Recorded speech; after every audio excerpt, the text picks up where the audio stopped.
Hi there, everybody, and a big welcome to the ALMBC session on venue ownership models. My name's Ant McKenna. I'm the EGM of the Australian Live Music Business Council.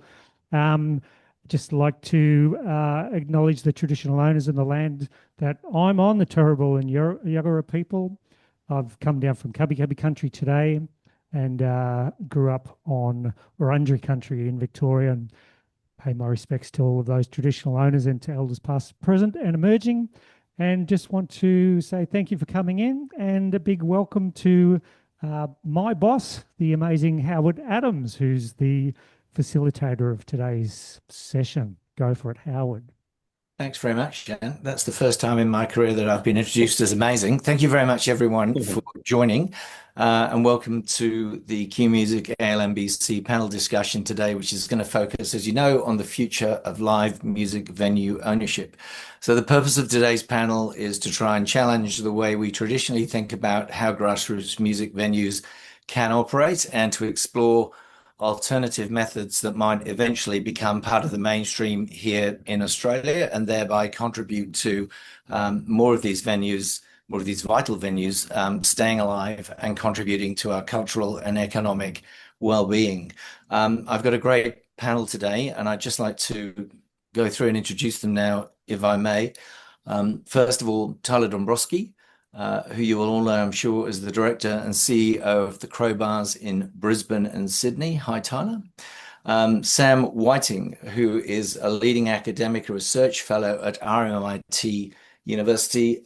He has spent a great deal of time recently researching and writing about the very subject that we're hoping to talk about today. Hi, Sam. Jim Flanagan is the owner of Lazy Thinking. Lazy Thinking is a live venue, a bar, a record shop, shortly to be a recording studio that puts on music, I think, 6 nights a week. It's been going since 2023, and it's on a journey from a sort of community-run organization to a full charity sometime soon. So I'm looking forward to hearing from Jim about that soon. John Collins, JC, of the Triffid and the Fortitude Music Hall in Brisbane, and of course the Queensland Nightlife Economy Commissioner. Hi, JC. Thanks for joining. And Kris Stewart, the CEO of QMusic, our co-host. Thanks for having us, Kris. Brad Hynds, the head of music at Oztix, and Skye Rixon, the co-founder of Elixir Music House in Cairns. So welcome, everybody. Thank you very much indeed for joining. I'd like to kick off by putting a question to the whole panel, and then maybe whoever feels minded to respond can do. Most of you will be aware of the work done by Mark David of the Music Venue Trust in the UK. He's a pioneer in this field. He was out at Big Sound about 18 months ago, and he put out a report last year which somewhat sounded the alarm. And he indicated in that report that over half of the grassroots music venues in the UK made no profit, 30 closed during the preceding 12 months, and that 175 towns and cities in the UK had now lost regular touring shows. So I'm sorry to start on a gloomy note, but do we think that Australia is headed down that road, or are we already there? Kris, as the host, how do you feel about that? Straight in with the hard questions. Yeah, I think, well, it's obvious if we look around us, we can see that in the Sunshine Coast, which is a great part of Queensland, lost 2 venues within a few weeks of one another recently. And I think that's the natural outcome of what we've been seeing. And it's one of the reasons why we get together and have these kinds of conversations. Assuming that capitalism is just going to step in and solve this problem seems incredibly naive.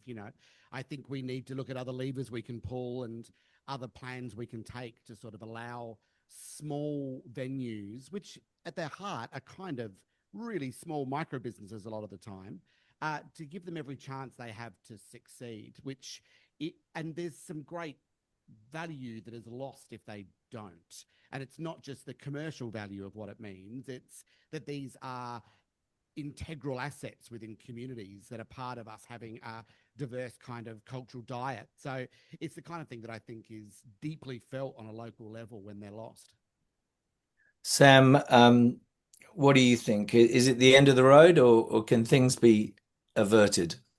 Oh no, we've still got a lot of leeway to go before the end of the road, but I think listening to Mark is a good idea. I mean, the Music Venue Trust has recommended as a response to those challenges that their small to medium members all pursue the idea of transitioning to a community interest company model, which is something I can speak to in a bit. But essentially, a non-profit model that allows for greater tax concessions, greater eligibility for public funding is something that the Music Venue Trust very explicitly recommends to its smaller members now. But then, there's also policy interventions. The stadium and arena levy has just come into effect in the UK.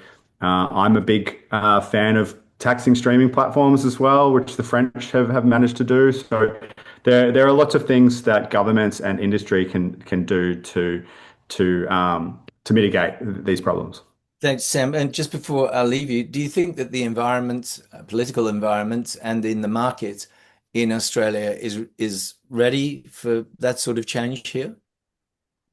Look, we'll see. So the stadium and arena levy is a really good example. So essentially, there was in the UK. So essentially, there's a £1 per ticket levy on every show that's 5,500 capacity or more, and that funding gets redirected to grassroots activities in the UK as a result. And so political pressure was applied. There was a lot of lobbying. The Music Venue Trust has been lobbying for about 10 years.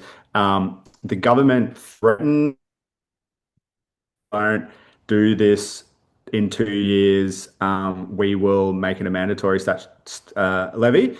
But what that meant is that the sector got together and brought in its own voluntary levy. So the big promoters got together, the big venues got together, as well as the independent sector, and they actually managed to flesh out a deal where that funding gets redirected to a trust, live trust, and it is then redistributed to grassroots activities. So it's all about sort of leveraging political opportunities, political pressure, and also the industry leading by taking these challenges on head on as well.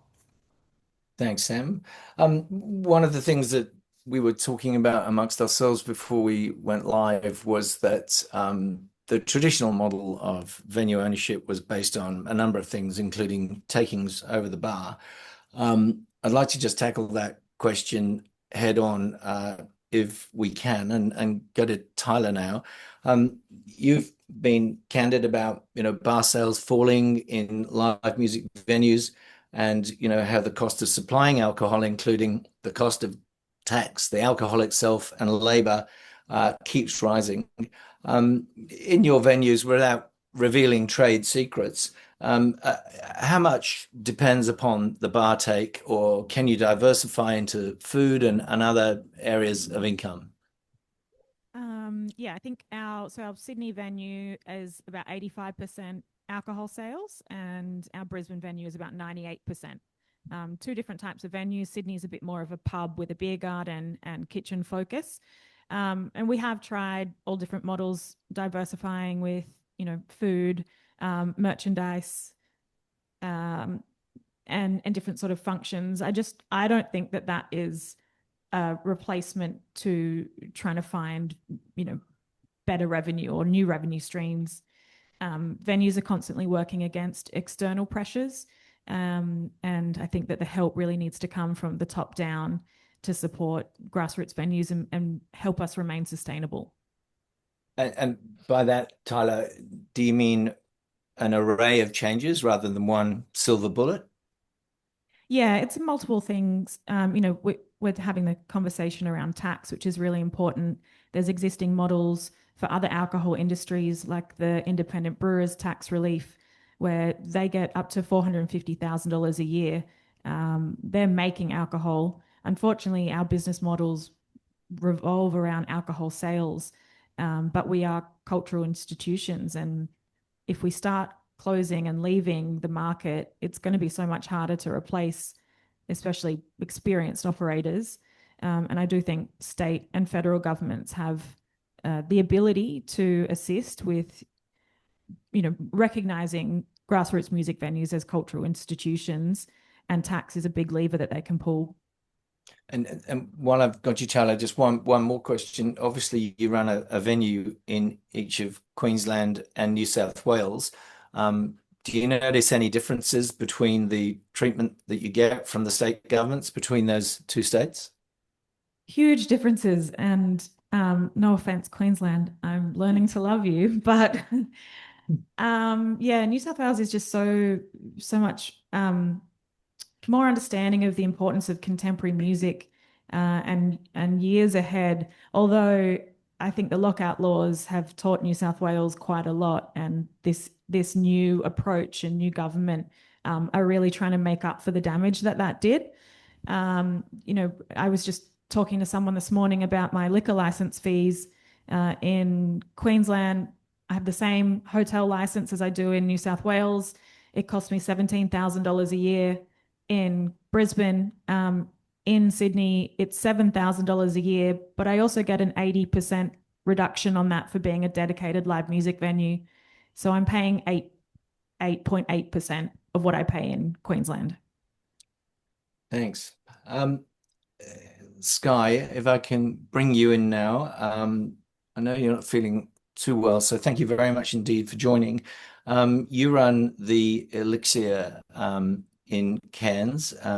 It's an amazing venue that started in, I think, 2010 as a jazz venue and has come on an amazing journey. Would you be able to just set out for us a little bit of that story, please? And then I'd like to ask you specifically about the alcohol-free bar.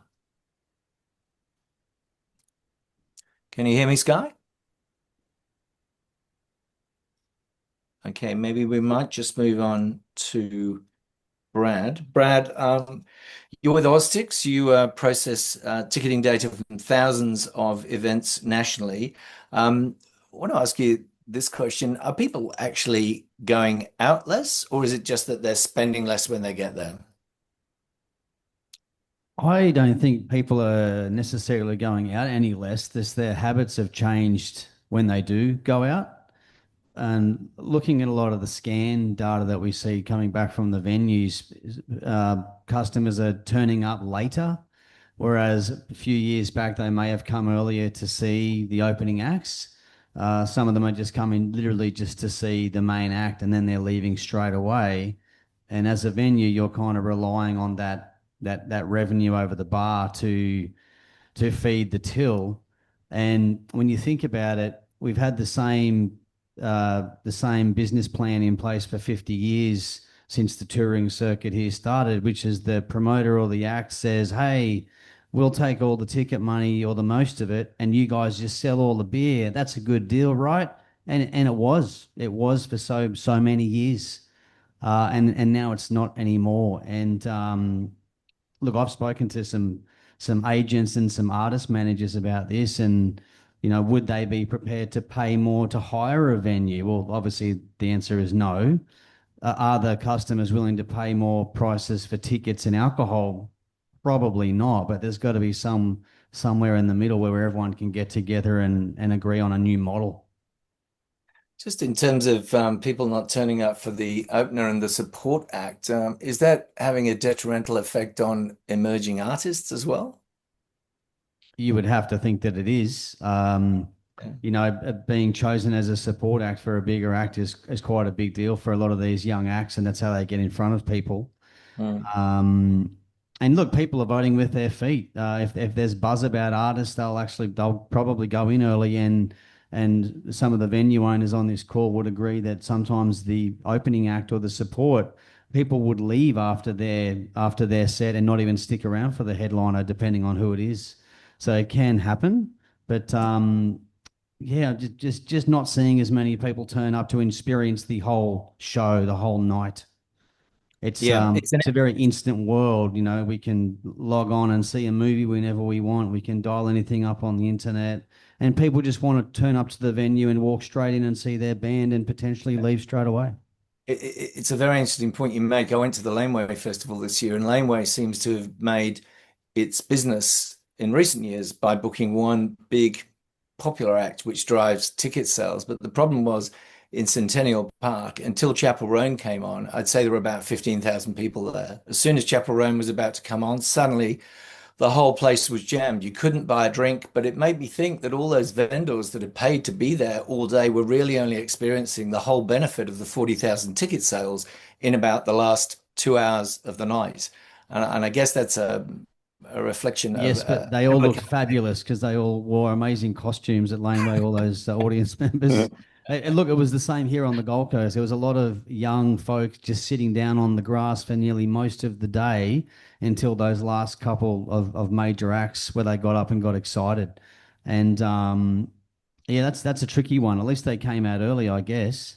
But how to get them involved in the whole day, because especially festivals it's purely about discovery. Just wandering over to that stage or that tent over there. What amazing act will you find that you've never heard of before, which is why we love festivals. And obviously that leads back into seeing them at their venue shows down the track. Yeah. Howard, can I just add something as oh, sorry, Kris, you go. You go. Sorry, mate. I was just going to say, just to Brad's point, I think the opposite's sometimes true as well. I have a car park below JC's venue here in the Valley, below the fort. And I reckon at least once a week, there'll be people, nearly always much younger audiences, lining up at sort of 11 a.m. Sometimes I'm here before then. And they're lining up for that night, and not because they need to purchase a ticket, they need to get to the front of the stage, but they're actually enjoying what seems to be a social environment where they're there as part of a group of fans that are very excited for something that is happening later. And I think one of the things that's maybe interesting for us to interrogate is, are we imposing timings onto how people want to experience things that are less true than ever before? It was interesting, the Adelaide Fringe did something about a year ago, and a study of their audiences. And the one thing that I'll call them boomer, older audiences and Gen Zers were both asking for was more things that happened during the day, because so many things were happening at the same time at the night, and they wanted social experiences that could surround a lot of their entertainment to take place in the lead up during the day. And I think none of these are magic bullets by any means, but I just think it's interesting. Habits change in multiple directions at the same time. We see the alcohol one, but I think that's potentially not the problem. That's part of something else that's happening, which is people wanting safer, more social environments that aren't driven by late night, other kinds of, drinking activities. Sorry, I'll just say, Howard, we've got Sky back on too, if you want to. Okay, well, I'm going to come back to Sky. I'm glad she's on. Thanks for waiting, Sky, but I just don't want to cut off this conversation, if you don't mind. Sorry, I interrupted. No, you're right. I think the daytime conversation is really important. It's something that we've been looking into, especially because we try to promote having 2 supports for every show, just so that we, to be honest, get longevity out of the event. If we only have 1 support and then a headline act, the event's all done in 2 to 3 hours, and we've not made any money. So we're finding the conversation with promoters and agents requesting an opening band, a 3rd act. A lot of them are saying no because they don't want the cost, and the venue ends up having to wear it. They either don't want to pay for it or they don't want to find someone local, which I think is a bit silly. It's not everyone, but we're now chipping in for that opening band so that it benefits us long term. We're getting a bit more out of the show. But yeah, the conversation around daytime events has been happening, and we've presented it to a lot of promoters and agents that we work with. Unfortunately, a lot of them are not really interested in it because of scheduling. So the flights, you travel between cities.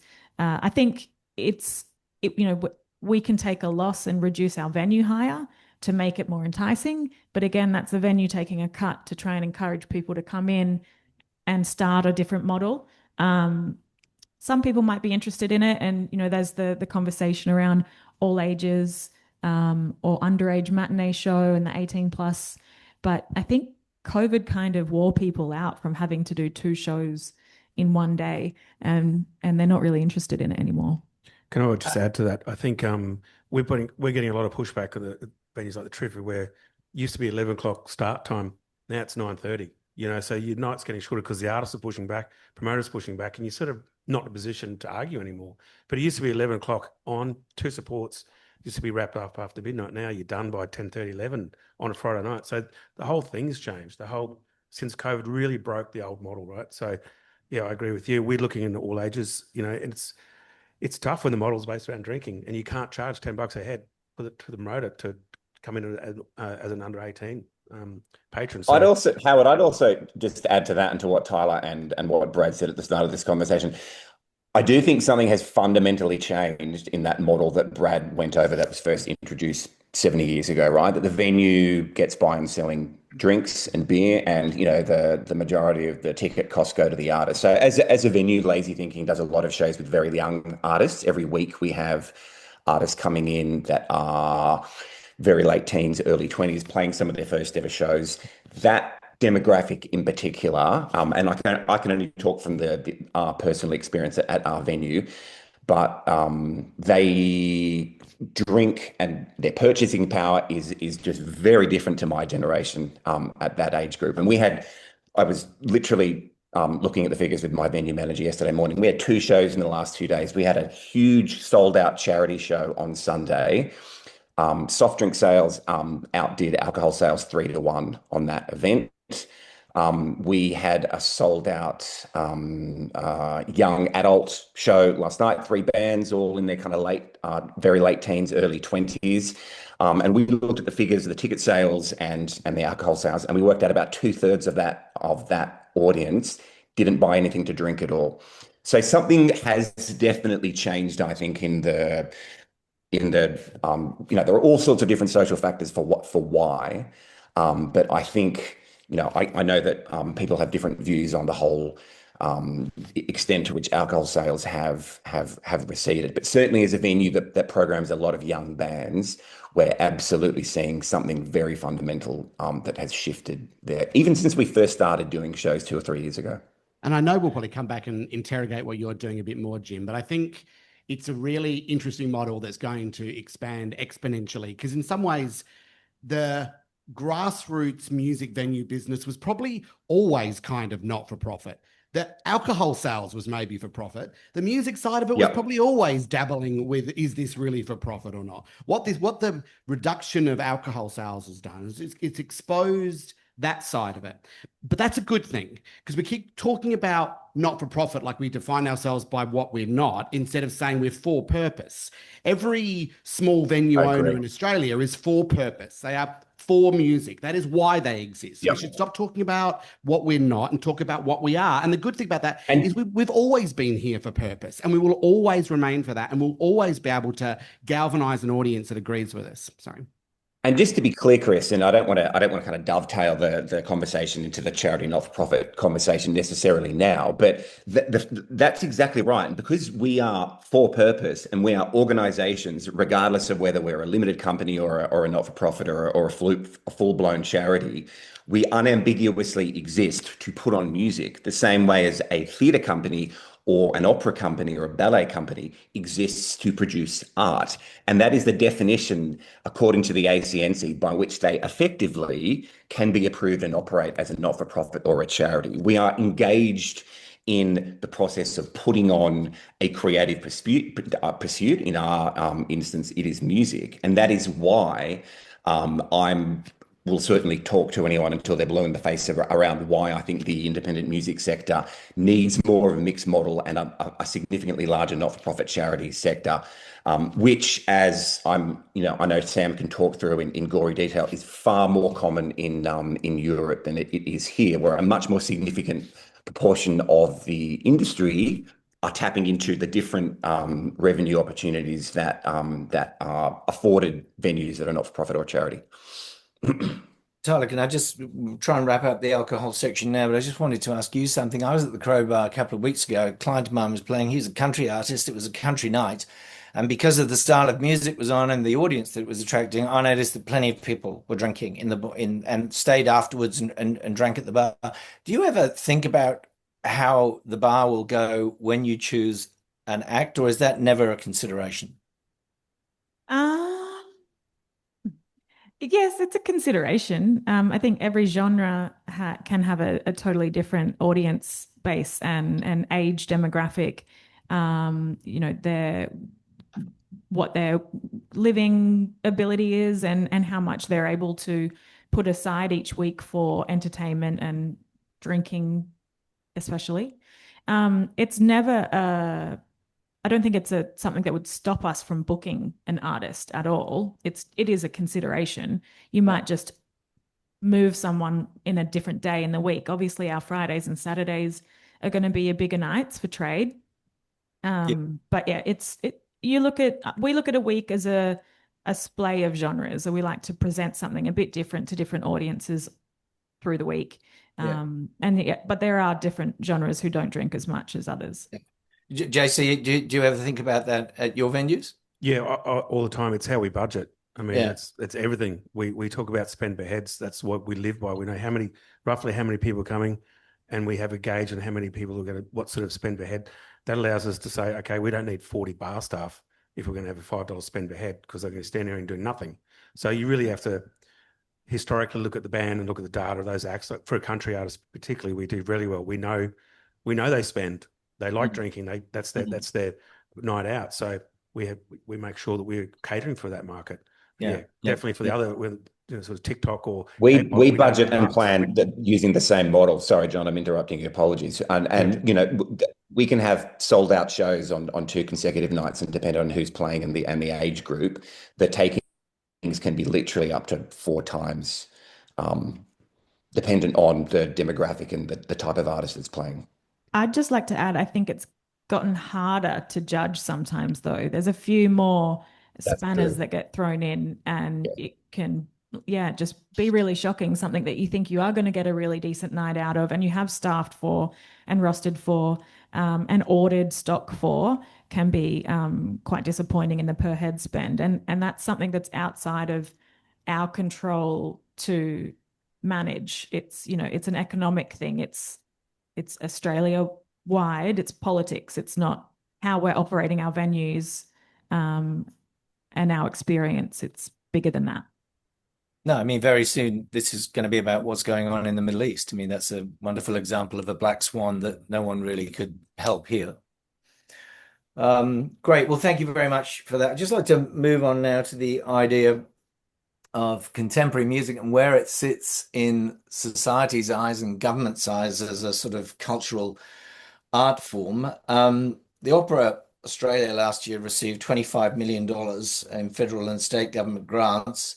The ballet is similarly protected under a bilateral agreement that shield it from competitive funding. At what point do you think we're going to have a serious conversation about whether contemporary music and the infrastructure around it deserves a similar level of respect and support? Sam, would you like to have a go at that one? I would love to jump in there. So I don't think it's a matter of cultural respect. I think it's a matter of purpose. Like Kris said, these are for-purpose music venues.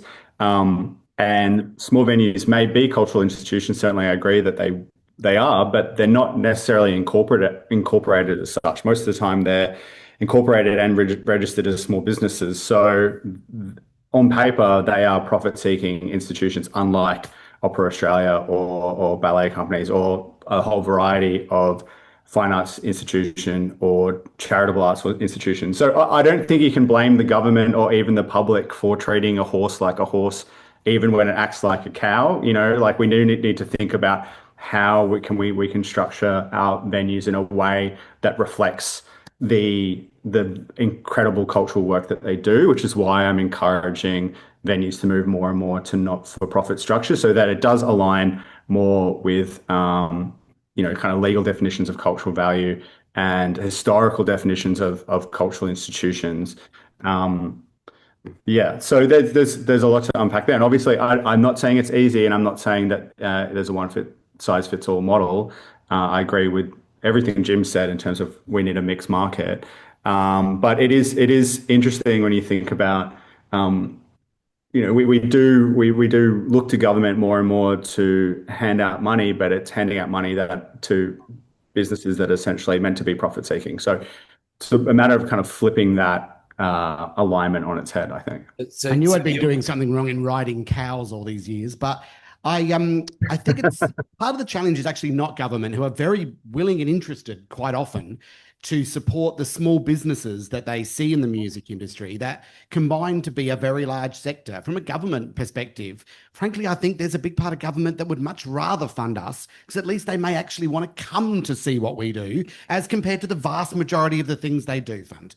So putting that aside for a moment, our problem is that we don't engage with it enough. Tyla's had some great success because kindly, you're very smart. Like, you understand these businesses, you understand what things like the nighttime economy commissions are trying to do in multiple states. You understand what role government can play in actually helping you. But for a lot of music businesses, we only have one lens we apply to success, and that's financial success. So we're either successful and we're profitable, or we're unsuccessful and we're not, which is a ridiculous way to actually view cultural success.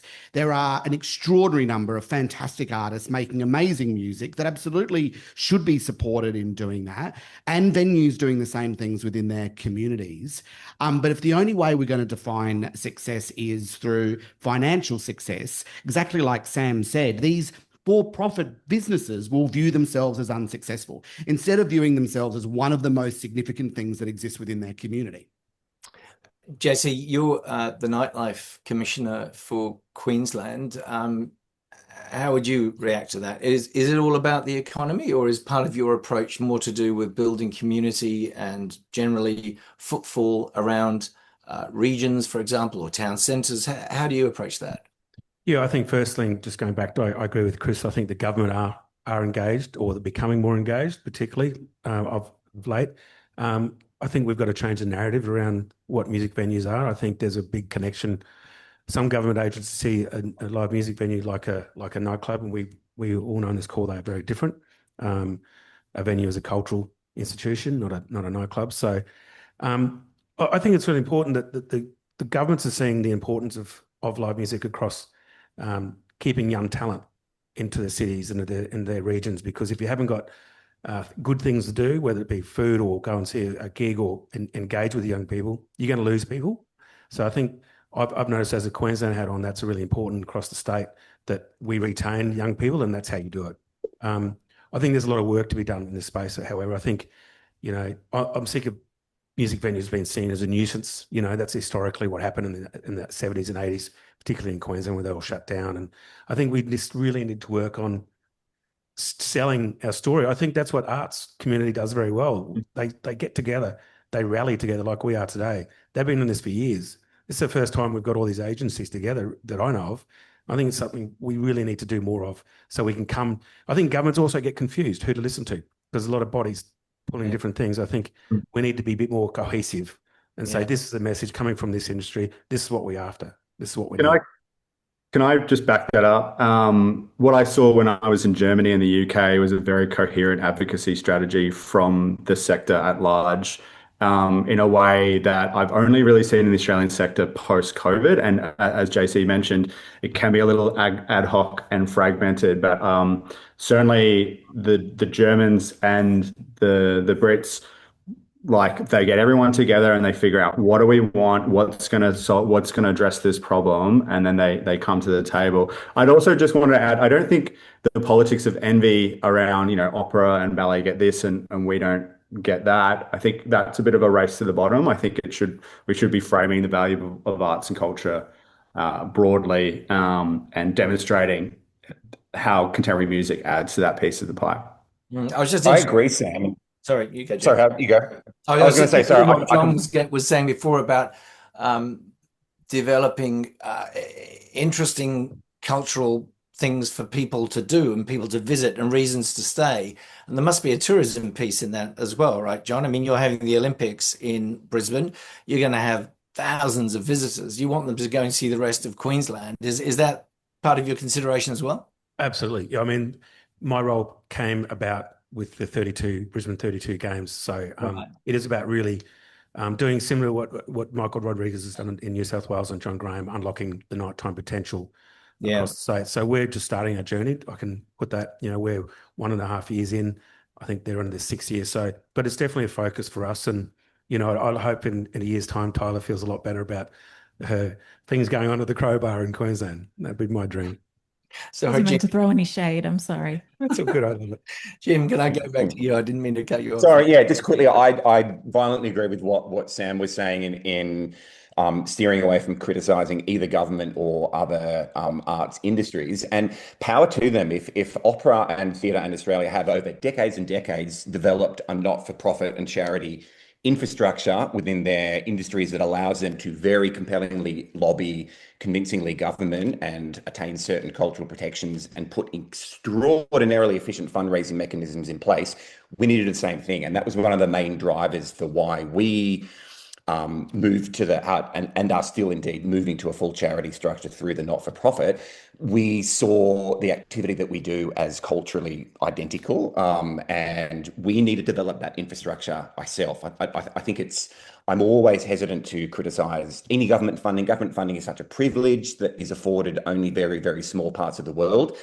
I also agree with what John was saying, that I think there's a huge enthusiasm at every tier of government to help us out. We need to help them back by developing some new models of our own. There is very significant money currently available in supporting venues. We need to do ourselves a service by starting to tap into some of the more strategic, longer-term funding opportunities that the not-for-profit and the charity sector have access to. Can I just give a quick example of that from overseas? And this is, so Germany is actually very similar to Australia. It doesn't have a big not-for-profit sector. Most of its music businesses and venues are private. And in Hamburg, they've gotten together, so all the local venues have gotten together. They've got a peak body for venues specifically in Hamburg, and they've come up with their own voluntary localized ticket levy. So all the venues in Hamburg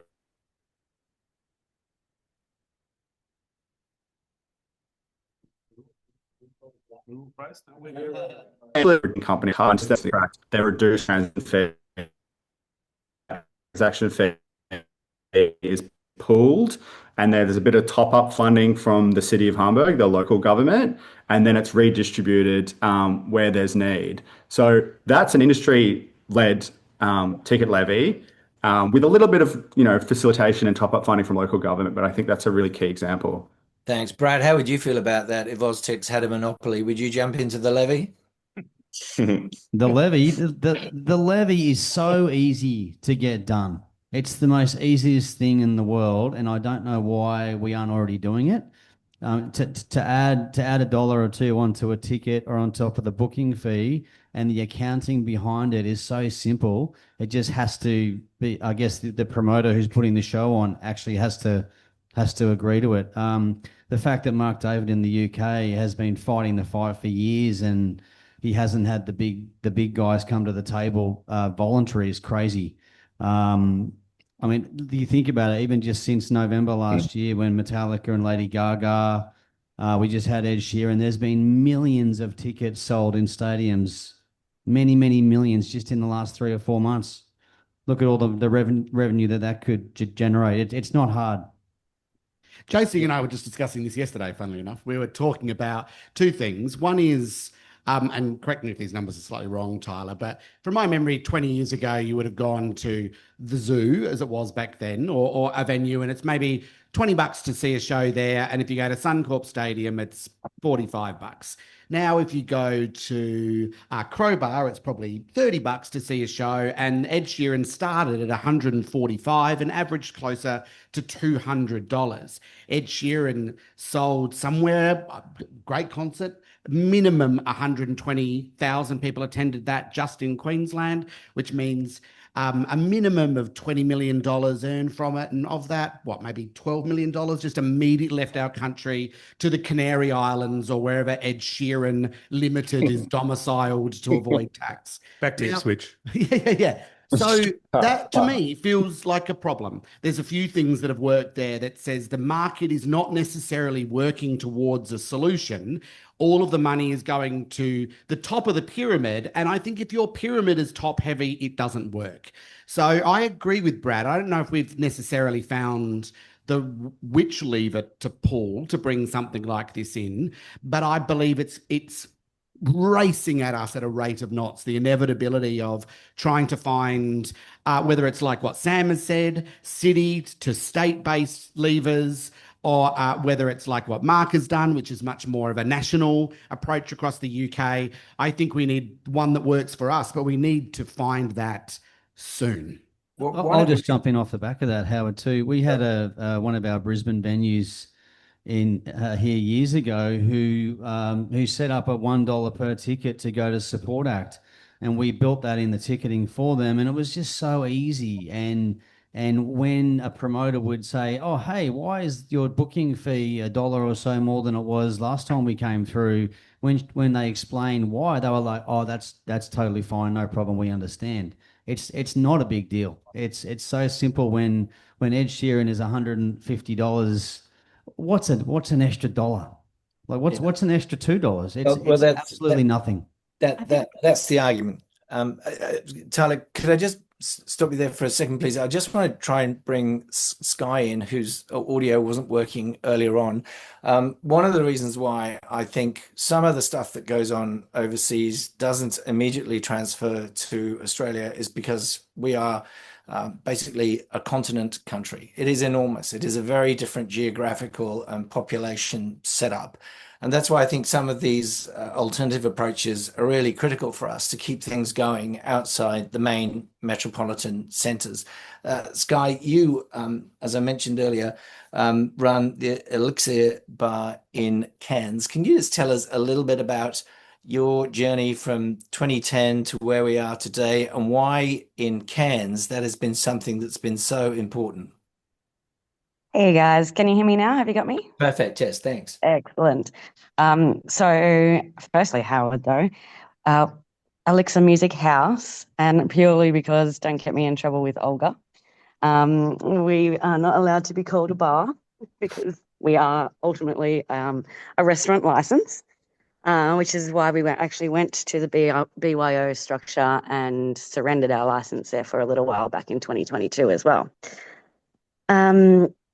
For us being in a regional town, we are the only independent live music venue in Cairns, dedicated to local and touring original artists mainly, probably 99%. There are no other platforms for emerging artists. We are it, and we're anywhere between the only space from as far north as we can reach in driving distance, and then all the way down to Townsville as well. We are a micro venue, so we are max 100 standing, and yeah, we're definitely and we're super proud of it. Also a cultural welcoming space as well. I think one of the biggest problems is, for going back to the local government terms, local and state, is for venues and for us to be actually seen as live music venues. I mean, we're talking about the models and the structures of PTYs. So from where we actually started, we actually took over in 2017. But it has been a music venue since, 2010, 2011. Started out as a jazz bar. So once we kind of took over, we changed it from a jazz bar into supporting every genre under the sun. And we went from 3 days a week when we first opened to 4 days a week the week after, 5 days a week the week after that, and then successfully ran it at 6 days a week before COVID hit, and that slammed us. So, Sky, can I just ask you, the model that you operate under now, because I want to try and move the conversation to the different types of models that are available in Australia. Can you tell us what that is, please? So currently we are PTY. And as I mentioned, we are legally structured under a restaurant, and that's our operational model. So food and beverage, with main sales being under food. And you don't operate as a social enterprise model? No. No, fantastic.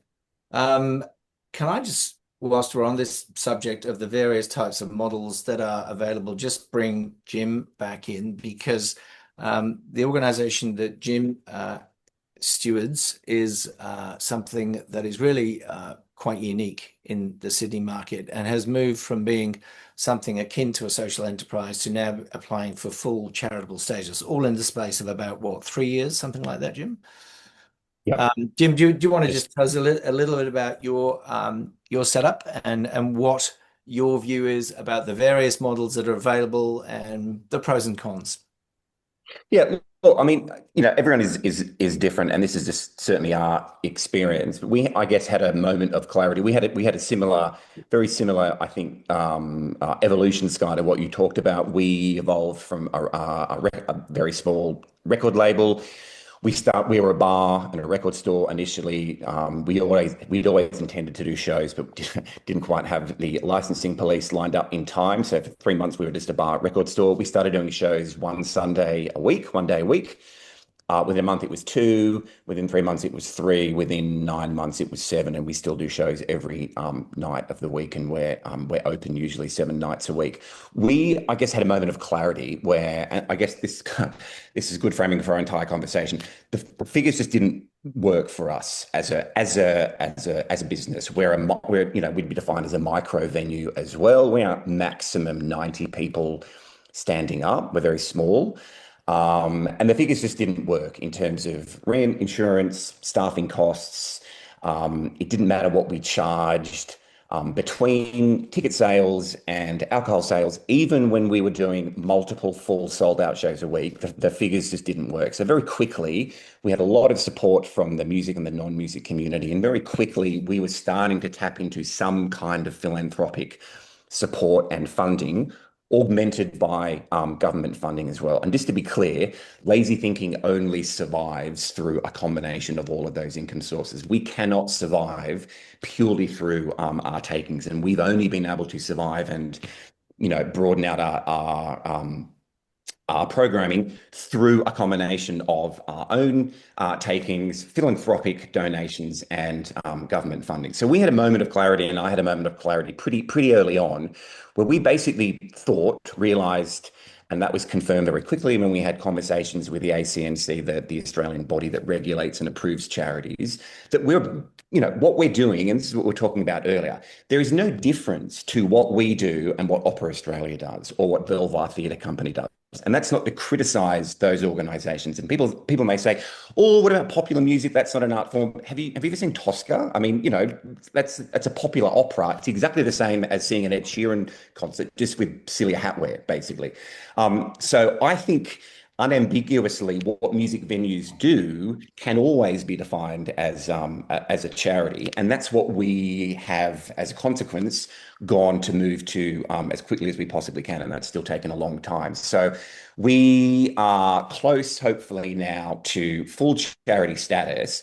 And what we want to do is exactly what Sam was talking about. We really want to tap into more of that European approach, where hopefully the independent music sector starts to flesh out and develop a larger not-for-profit sector, because you are immediately tapping into greater income sources there. As long as what you're doing can be defined as a, quote, charitable activity, and in my opinion, and in the ACNC's opinion, music venues already do that, you are tapping into fundraising and, as I was talking about earlier, much more strategic, longer-term funding opportunities than the more tactical project-based funding. And if I can just quickly say as well, it's really important, I think, that there needs to be a change of mindset in the philanthropic centre as well. I think there's sometimes a bit of an old-fashioned model that, people arrive at a certain later stage in their life, they have a bit of money in their pocket, they want to give back to some of their favorite philanthropic or charitable or artistic pursuits.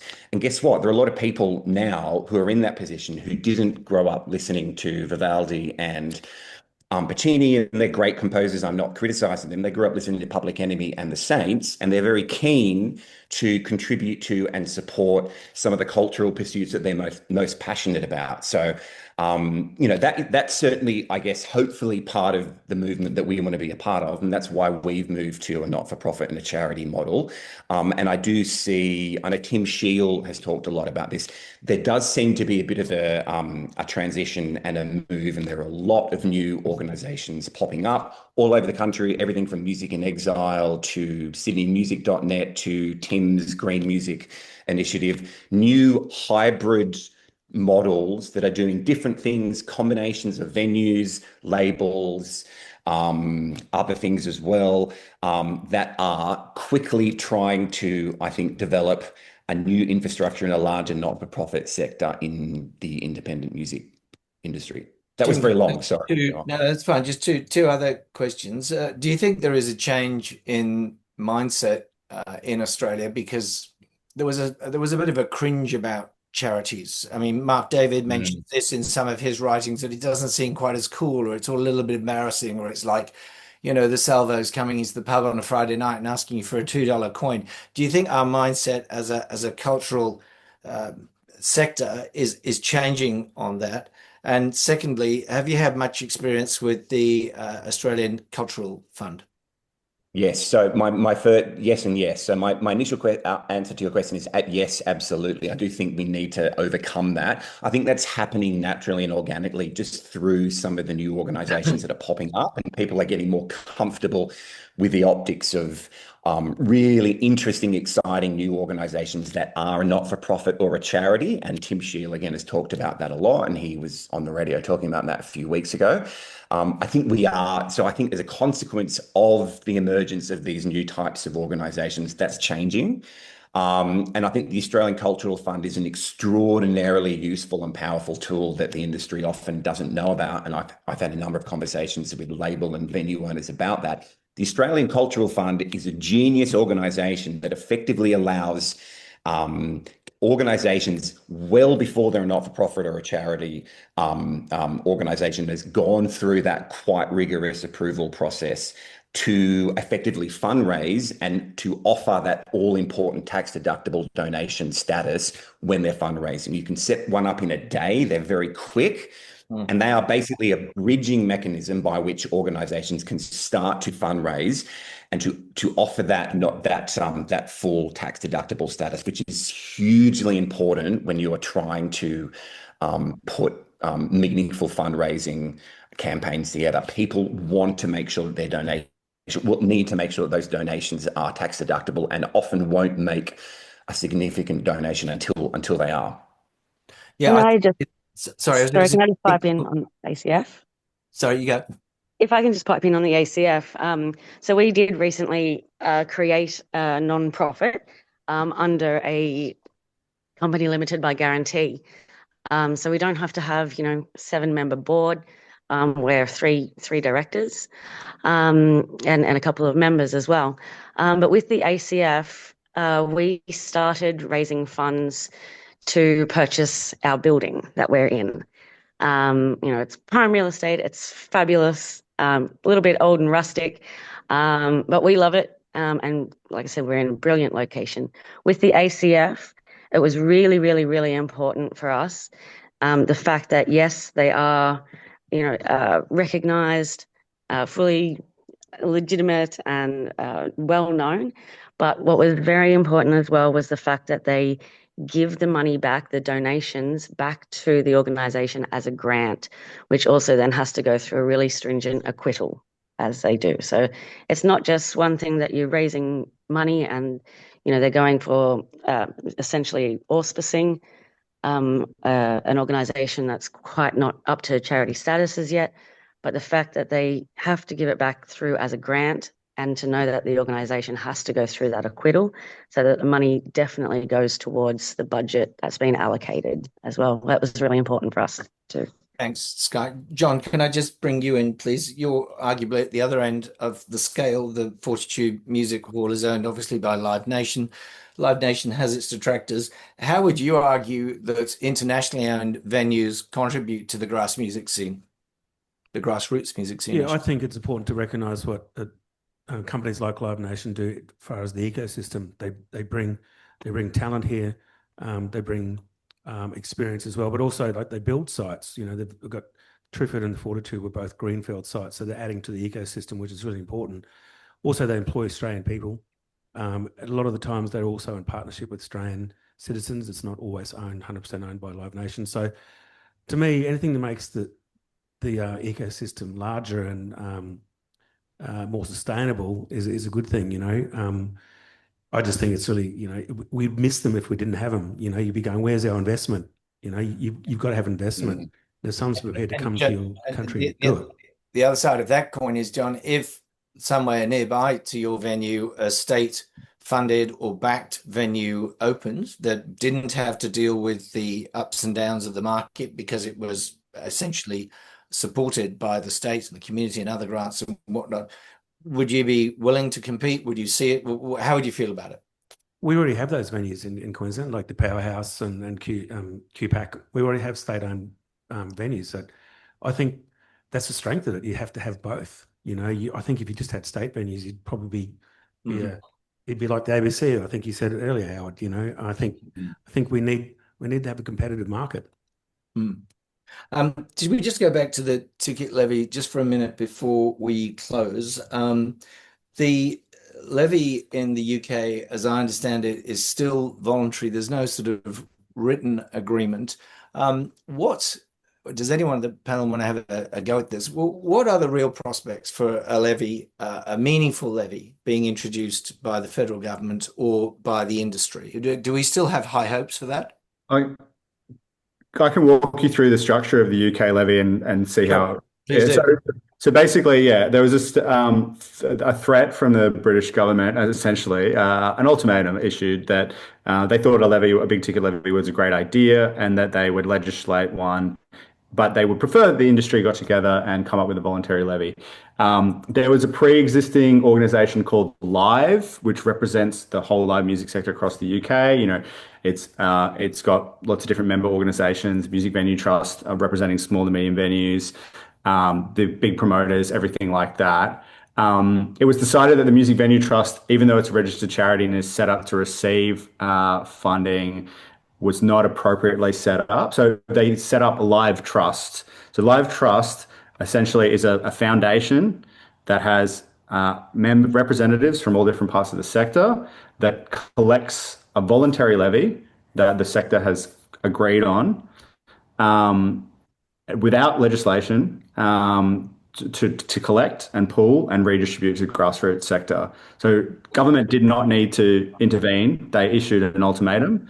The French are very different. They have a 3.5% levy on all tickets that's centrally administered by the Ministry of Culture. I think there's merits to that as well. But there are ways of doing it through government and ways of doing it through the sector, through the industry. So there you go. Thanks. We're sort of getting towards the end now. I just wanted to ask two final questions. Let's assume everything goes well, and let's assume more money is able to be raised by a levy. Let's assume more money is available because people move into not-for-profit structures or something like that. Whilst we do have more money, you know, it can be well spent or it can be badly spent. First of all, Kris, can you give me an example of something that kind of looks good on a press release that just doesn't work? And then after that, Brad, can I ask you to just say, if we did have more money, how do you think we should deploy it? So Kris, please, you go first. So I get to suggest all of the bad ideas, and Brad only one, just one.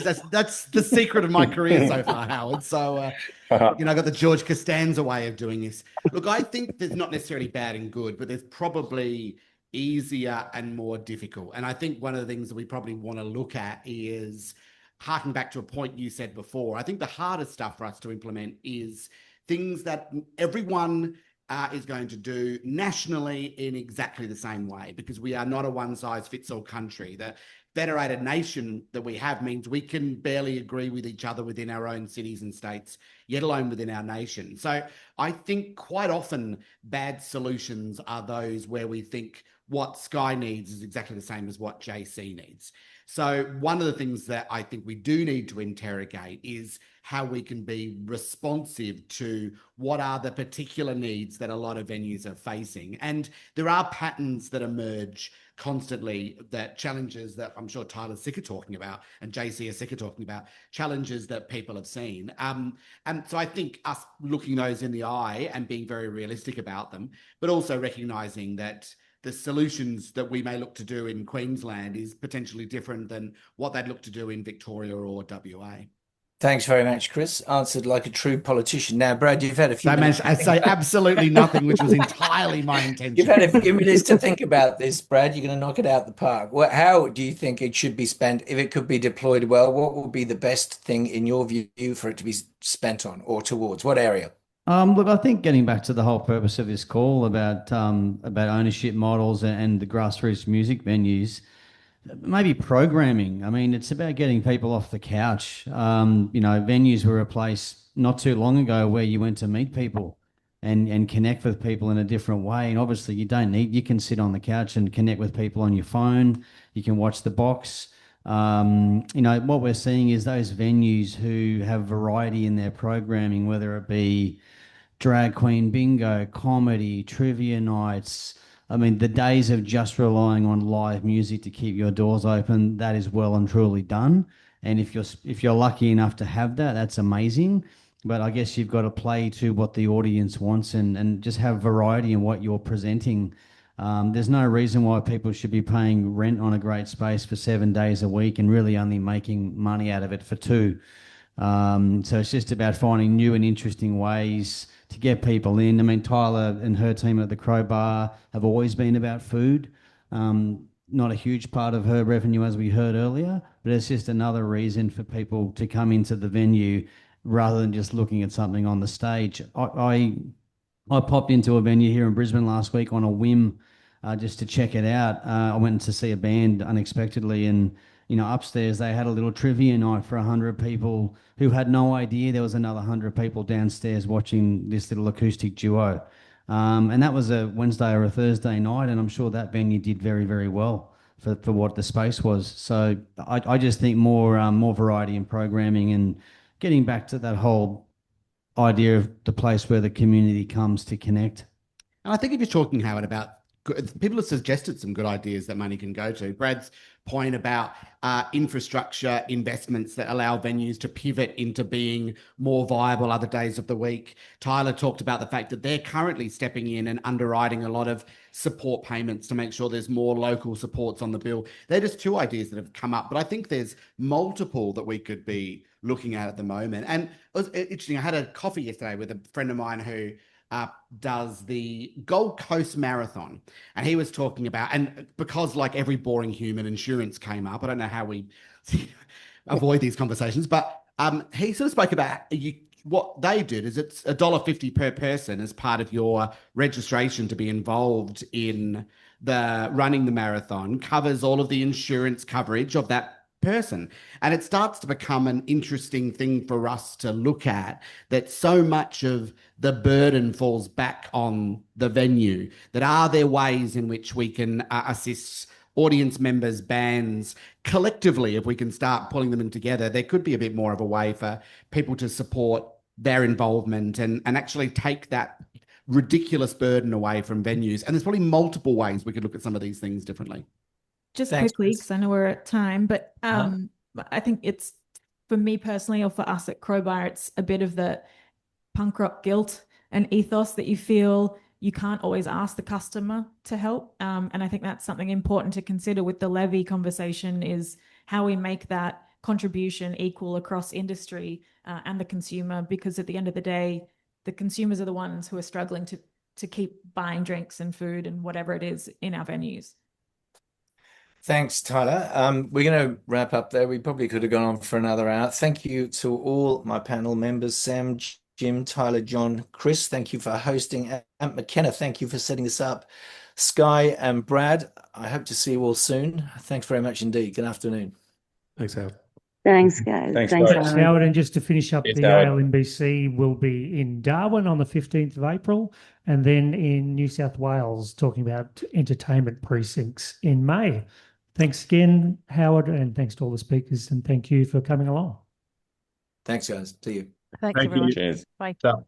Yeah.